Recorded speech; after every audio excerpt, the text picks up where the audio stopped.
How to download or install Temu app on PC.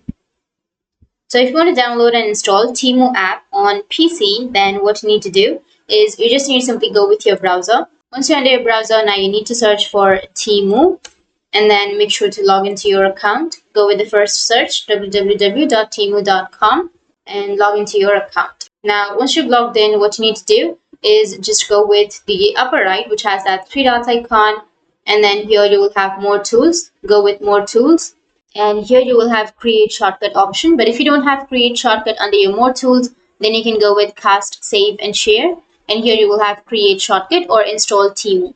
You can simply choose any one of these options. You can click on install Temu to install the Temu application, or you can go with create shortcut, and now you can rename that as Temu and then go with create, and here you will have your Temu. So that's how you can install your Temu, and if you have any questions, feel free to comment below. Thanks for watching.